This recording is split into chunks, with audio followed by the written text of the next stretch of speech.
যে শিশু ভূমিষ্ঠ হলো আজ রাত্রে, তার মুখে খবর পেলুম সে পেয়েছে ছাড়পত্র এক। নতুন বিশ্বের দ্বারে তাই ব্যক্ত করে অধিকার, জন্মমাত্র সুতীব্র চিৎকারে। খর্বদেহ নিঃসহায়, তবু তার মুষ্টিবদ্ধ হাত উত্তোলিত।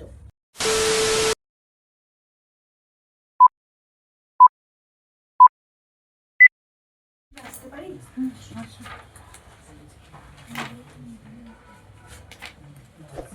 নমস্কার ম্যাম। বস বস।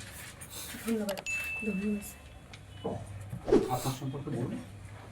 স্যার, আমার নাম অদিতি সামন্ত। আমি হুগলি জেলার আরামবাগ থানার অন্তর্গত জয়রামপুর গ্রাম থেকে আসছি।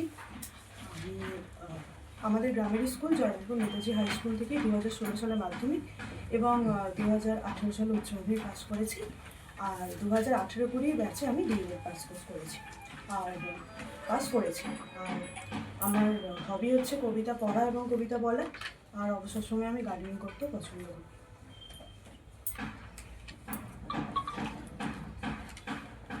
দেখা যায় এখন বিদ্যালয়ে প্রচুর ছেলে মেয়ে টিউশন পড়ে। এই টিউশন কেন পড়ে, স্যার কিভাবে এটাকে রোধ করাই বা যাবে? স্যার, যদি বিদ্যালয়ের শিক্ষক মহাশয়েরা খুব দায়িত্ব সহকারে এবং খুব যত্ন সহকারে তাদেরকে পড়াশোনা করান, তাহলে আমার মনে হয় না যে তাদের আলাদা করে গৃহ শিক্ষকের বা শিক্ষিকার দরকার রয়েছে। তো যদি ভালো করে যত্ন সহকারে দায়িত্ব নিয়ে পড়ানো যায়, তাহলে হয়তো এটা রোধ করা যেতে পারে। শিক্ষক শিক্ষিকা কি ভালো করে পড়াননি বলেই মনে হচ্ছে? হ্যাঁ স্যার, পড়ান তো, কিন্তু তাই বলছেন আপনি? স্যার পড়ান।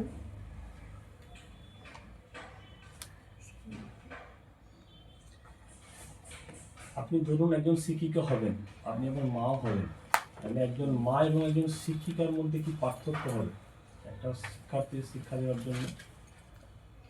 স্যার, একজন শিক্ষক বা শিক্ষিকাও তো তার মানে ছাত্রছাত্রীদেরকে স্নেহের সাথে শিশু হিসাবে যেভাবে আচরণ করেন এবং তাদেরকে পড়াশোনা করান খুব যত্ন নিয়ে, এবং মাও সেইভাবেই করেন। কিন্তু একজন শিশুরা যেভাবে যতক্ষণ বাড়িতে থাকে আর যতক্ষণ বিদ্যালয়ে থাকে, তার সময়ের পার্থক্যটা অনেক কম বেশি থাকে।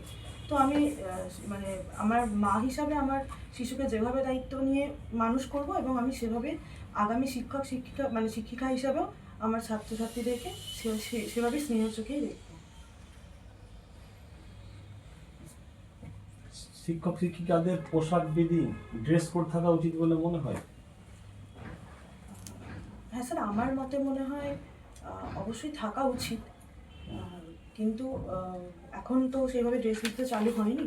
কিন্তু শিক্ষক শিক্ষিকাদের ড্রেস বিধি থাকলে মানে সেটা থাকা উচিত বলেই আমার মনে হয়। কেন কি সুবিধা? সুবিধা হচ্ছে যে তারা হয়তো শিশুদের সাথে আরও বেশিভাবে আন্তরিকতা নিয়ে থাকতে পারবে এরকম কিছু। ধরুন কোনো শিক্ষককে বললো যে ধুতি পাঞ্জাবি পরে আসতে হবে, কিন্তু সে কিন্তু স্বাচ্ছন্দ্য বোধ করে না, কমফোর্টেবল না। বা কোনো শিক্ষিকাকে শাড়ি পরতে বাধ্য করানো হলো, সাথে শাড়ি পরতে সে স্বাচ্ছন্দ্য বোধ করে না, কিন্তু ক্লাসরুমে পোশাক নিয়ে সে অস্বস্তিতে হবে, পঠন পাঠনে কী করে মনোযোগী করবে? হ্যাঁ স্যার, স্যার পোশাক নিয়ে স্বাচ্ছন্দ্য বোধ করাটা উচিত, না হলে তো আমরা ঠিকঠাক করে নির্দিষ্টভাবে পড়াতেও পারবো না। তো আপনি তো বলছেন যে পোশাক বিধি চালু করা উচিত, স্যার সেটা অবশ্যই স্বাচ্ছন্দ্যের দিকটাও মাথায় রেখে রাখা উচিত। আপনি কি বলছেন তাহলে চালু করা উচিত না উচিত না? স্যার উচিত তো অবশ্যই আমার মতে বলে, কিন্তু সেটা যেন স্বাচ্ছন্দ্যহীন হয়।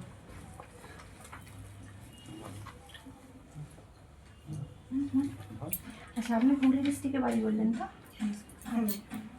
বলুন, হুগলি ডিস্ট্রিক্টে কয়েকটি বিশেষ জায়গার নাম বলুন। হুগলি ডিস্ট্রিক্টের মধ্যে কয়েকটি বিশেষ জায়গা, যেমন চুঁচুড়ার ব্যান্ডেল চার্চ রয়েছে, ইমামবাড়া রয়েছে। আর এছাড়াও আমাদের আরামবাগের পার্শ্ববর্তী এলাকা, আরামবাগ ব্লকেরই আরামবাগ মহকুমারই অন্তর্গত কামারপুকুর রয়েছে, যেখানে শ্রী রামকৃষ্ণদেবের জন্মস্থান। আর তাছাড়াও রাধানগর রয়েছে, যেখানে শ্রী রামমোহন রায় মহাশয় জন্মগ্রহণ করেছিলেন, সেটি খানাকুল মহকুমার অন্তর্গত রয়েছে, খানাকুল ব্লকে। রামমোহন রায়কে ভারত পথিক আখ্যা কে দিয়েছে? রবীন্দ্রনাথ ঠাকুর। ভারত পথিক আচ্ছা স্যার আমার এই মুহূর্তে মনে পড়ছে না। তাহলে আনসার দিয়ে দিলেন। হ্যাঁ, সরি স্যার। আরামবাগের পূর্ব নাম কি? জাহানাবাদ। আরামবাগ প্রতিষ্ঠা কে করেছিল? স্যার প্রফুল্লচন্দ্র সেন মহাশয়। প্রতিষ্ঠা স্যার আরামবাগ না স্যার আমার এই মুহূর্তে জানা নেই। রাজা রামমোহনকে রাজা উপাধি দিয়েছিলেন কোন সম্রাট? সম্রাট আকবর, দ্বিতীয় আকবর।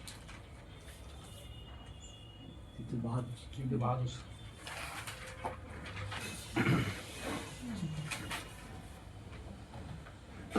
হুগলি জেলার 2-3টে নদীর নাম বলুন। স্যার হুগলি জেলার দামোদর রয়েছে, আমাদের এই দ্বারকেশ্বর রয়েছে, মুন্ডেশ্বরী রয়েছে, আর হুগলি নদীও, হুগলি হাওড়া এবং হুগলির মাঝখানে হুগলি নদীও রয়েছে। স্বাধীনতার পূর্বে কটা কমিশনের নাম বলুন? স্যার স্যাডলার কমিশন, সাল সময়। স্যার শান্ত এই মুহূর্তে মনে পড়ছে না। তাহলে কি করে বলছিল স্বাধীনতার পূর্বে হয়েছিল? স্যার ওগুলো জানি, ওই স্যাডলার কমিশন স্যার স্বাধীনতার পূর্বেই হয়েছিল, কিন্তু কেস স্যার মনে পড়ছে না এই মুহূর্তে স্যার।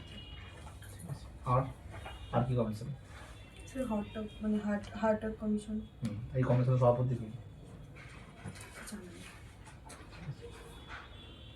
আপনি কবিতা আবৃত্তি কিছু করতে পারেন? স্যার বলুন, আপনি আবৃত্তি আপনার হবেই ছিল। স্যার আমি সুকান্ত ভট্টাচার্যের একটা কবিতা শুনি। ছাড়পত্র, সুকান্ত ভট্টাচার্য। যে শিশু ভূমিষ্ঠ হলো আজ রাত্রে, তার মুখে খবর পেলুম সে পেয়েছে ছাড়পত্র এক। নতুন বিশ্বের দ্বারে তাই ব্যক্ত করে অধিকার, জন্মমাত্র সুতীব্র চিৎকারে।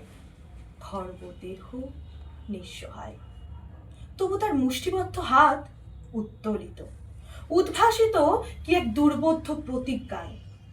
সে ভাষা বোঝে না কেউ, কেউ হাসে, কেউ করে মৃদু তিরস্কার। আমি কিন্তু মনে মনে বুঝেছি সে ভাষা। পেয়েছি নতুন চিঠি আসন্ন যুগের। পরিচয়পত্র পড়েই ভূমিষ্ঠ শিশুর অস্পষ্ট কুয়াশা ভরা চোখে। এসেছে নতুন শিশু, তাকে ছেড়ে দিতে হবে স্থান। ধন্যবাদ ম্যাম, ধন্যবাদ।